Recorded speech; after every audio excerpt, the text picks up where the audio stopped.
کیا ہم آزاد ہیں؟ نہیں سر، ہم آزاد بالکل نہیں ہیں.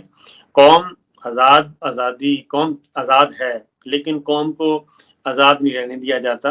اور جو ہمارے ڈیسیشن میکرز ہیں، پالیسی میکرز ہیں، میرا خیال ہے کہ انہیں چاہیے کہ وہ شفافیت لائیں. کوئی بھی ایشو ہے، پارلیمان موجود ہے اور ہمارے ادارے موجود ہیں، ہر ادارے کا رول موجود ہے. جب بڑے بڑے ایشوز ہمارے نکل آئے اور ہم کرائسس سے نکلے تو میرا خیال ہے وہ زیادہ بہتر مسائل ہوتے ہیں تب جب آپ ڈرائنگ رومز میں بیٹھ کے، بند کمروں میں بیٹھ کے آپ سارے سسٹم کو بائی پاس کرتے ہوئے ایک پیرلل ایک اپنا سیٹ اپ بنا لیتے ہیں اور پھر خاموشی سے، بڑی سیکریسی سے چیزوں کو مینوپولیٹ کرنے کی کوشش کرتے ہیں. تو بظاہر انسان سمجھ رہا ہوتا ہے کہ اس کو کوئی بھی نہیں دیکھ رہا، لیکن آج کل آپ کو پتہ ہے کہ کمیونیکیشن کا زمانہ ہے تو وہ پاسبل نہیں ہے. اور پھر ایسی اسٹیٹ جو کہ جوہری اسٹیٹ ہو اور دنیا کی واحد اسلامی ریاست اور اس میں کوئی دیکھ ہی نہ رہا ہو، یہ پاسبل نہیں ہے. ایسی اسٹیٹ کی بہت ساری آنکھیں ہوتی ہیں اور وہ بہت ساری آنکھیں خاموشی سے دیکھ رہی ہوتی ہیں کہ ہو کیا رہا ہے. اور بعض اوقات ہوتا ہے کہ وہ آنکھیں جو ہیں کچھ دیر کے لیے ہو جاتی ہیں ذرا اپنے غض بصر سے کام لیتی ہیں، لیکن اس کا مطلب یہ نہیں کہ وہ غض بصر سے جو کام لیا جا رہا ہے وہ اندھا ہے یا نابینا ہے. نہیں، وہ احتیاط کر رہا ہوتا ہے کہ عزت بھی رہ جائے، بھرم بھی رہ جائے، شاید اب کچھ بہتر ہو، اب کچھ بہتر ہو.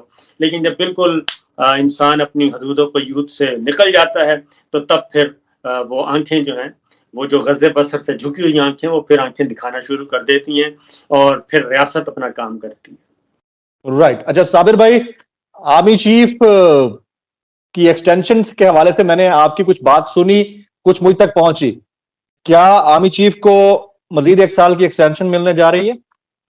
یہ کارڈ ٹیبل پہ ہے بالکل، اور یہ کارڈ ٹیبل پہ دوبارہ آ چکا ہے.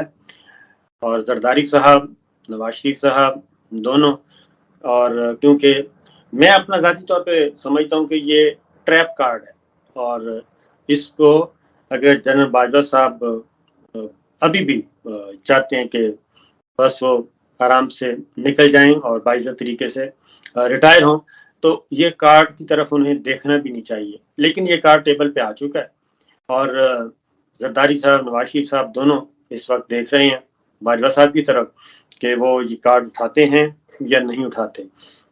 اگر ہر دو صورتوں میں کرائسس میں دیکھ رہا ہوں کہ بہتر یہی ہے کہ وہ اس سے اوائڈ ہی کریں اور جو DDISPR کہہ چکے ہیں اسی کو آنر کیا جائے اور اسی پہ رہا.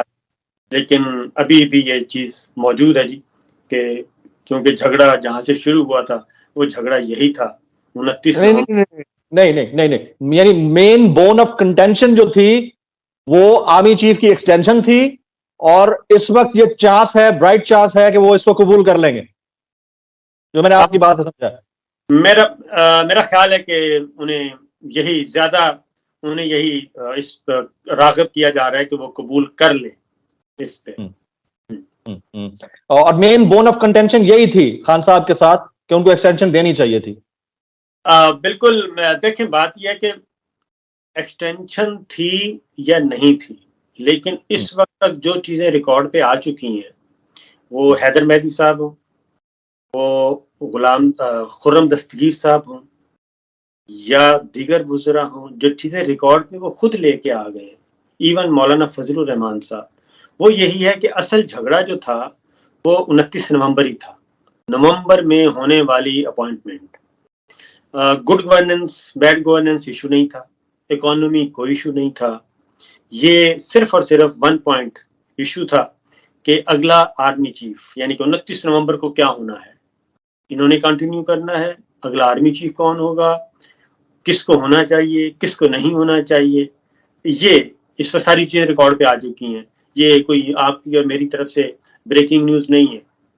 خرم دستگیر صاحب ریکارڈ پہ لا چکے ہیں، پیپلز پارٹی کی طرف سے ایسی باتیں آ چکی ہیں اور حیدر مہدی صاحب لا چکے ہیں، یہ سب لا چکے ہیں ریکارڈ پہ. تو اس لیے اب یہ کوئی اوپن سیکرٹ ہے یہ تو. This is an open secret that's, लेकिन मैं आपसे इसके ऊपर स्टैम्प चाहता था, माशाल्लाह आप एक सीनियर सीजन्ड सहाफी हैं सर। ये एफएटीएफ का क्रेडिट जो हालिया गवर्नमेंट ले रही है, मुझे ये समझ नहीं आती। चले गवर्नमेंट लेती है तो थोड़ा सा समझ में आता है कि आपके पास शोबा इतलात है, आपके पास चाहे कॉन्विक्ट है लेकिन प्राइम मिनिस्टर मौजूद है, उस पार्टी का सरबराह कॉन्विक्ट है लंदन में लेकिन वो मौजूद है। ये शोबा ताल्लुकात आमा अगर आ जाता है और वो आकर कहता है कि जी हमारा भी इसमें किरदार था, तो उसमें फिर उस्मा बाजी और आलिया बाजी को भी आ जाना चाहिए फिर फ्रंट पे, और उनको भी क्रेडिट ले लेना चाहिए। क्या है, जब मुल्क के अंदर डेमोक्रेसी है तो जैसे चाहे जैसी भी हो, हाइब्रिड ही क्यों ना हो, तो उसका वजीर आजम आ जाए या शोबा इतलात आ जाए, वो काफी नहीं होता क्या? उसमें मजे की बात यह है कि जो गवर्नमेंट यानी कि पाकिस्तान तहरीक इंसाफ और यही मिलिट्री लीडरशिप, ये दोनों मिल के जब लेजिस्लेशन कर रहे थे और मुज़ाकरात नाकाम हो गए थे, ये जो इस वक्त कंपनी मौजूद है गवर्नमेंट में, पीपल्स पार्टी, मुस्लिम लीग नवाज, मौलाना फजल रहमान साहब, ये उस वक्त अपोजिशन में थे। इन्होंने ये बिल सेनेट में रिजेक्ट कर दिए थे क्योंकि मेजॉरिटी 190, ठीक है 190 वो जी जी उसके कौमी असेंबली। हाँ जी, उसके बाद मिलिट्री लीडरशिप ने भी मिन्नत समाजत की कि भाई ये पाकिस्तान का मसला है, कौमी मसला है, फेटफ का है। पाकिस्तान अगर खुदा न खास्ता ब्लैक लिस्ट में चला गया कुछ नहीं बचना, तो इसलिए आप इसको सपोर्ट करें। तो तीनों जमातों ने नहीं किया था जो इस वक्त बैठे हैं। उसके बाद फिर जॉइंट सेशन बुलाया गया और तब जॉइंट सेशन में जाके हुआ, और उस वक्त डॉन ने भी और तमाम मीडिया चैनल्स ने इसको रिपोर्ट किया। बिलावल भुट्टो साहब की प्रेस कॉन्फ्रेंस मौजूद है, वो कहते हैं ये तो सारा ये तो जो जिन पे आज ये लेजिस्लेशन कर रहे हैं, इनको तो इन्होंने ही उन लोगों को सेफ कस्टडी में रखा है ताकि इंडिया आके इनको मार ना दे। ये बिलावल भुट्टो के अल्फाज थे। मुस्लिम लीग नवाज तो खुद चार्जशीट करने वालों में शामिल थी डॉन लीग्स के लिए, हम तो करना चाहते हैं, ये फौज नहीं करने दे रही। ये है जनरल रिजवान साहब डीजीआई थे उस वक्त, और राहील शरीफ साहब थे आर्मी चीफ, कि जनाब ये नहीं करने दे रहे। वो सारी के सारी मिलिट्री लीडरशिप जब दोनों ने मिलके कर लिया, दोनों का क्रेडिट उस वक्त के। लेकिन अब इमरान खान साहब को माइनस किया जा रहा है, जिनके साथ मिलके हमारा और उनको साथ मिलाया जा रहा है, जो प्रेस कॉन्फ्रेंस मौजूद हैं, जो जिन्होंने तीनों बिलों की हिमायत ही नहीं की थी, मुखालफत की थी।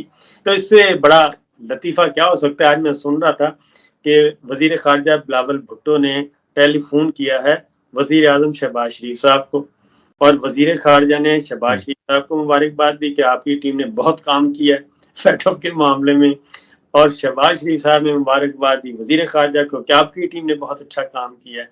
तो ये लतीफ़े ही हैं कि वो कहते ना 3 चो ना 13 चो, और मुबारकबादें दे रहे हैं और वसूल कर रहे हैं। और जिनका क्रेडिट है वो बेचारे आज उनका हमाद अजहर का बहुत क्लासिकल इतना कर्ब है ना उसमें, जो उन्होंने जुमला बोला है आज हमाद अजहर साहब ने, दुनिया तारीफ कर रही है, दुनिया पाकिस्तान की तारीफ कर रही है कि बहुत अच्छा काम किया, दोनों प्लान परफेक्ट हो गए, कुछ करने की जरूरत नहीं है पाकिस्तान को।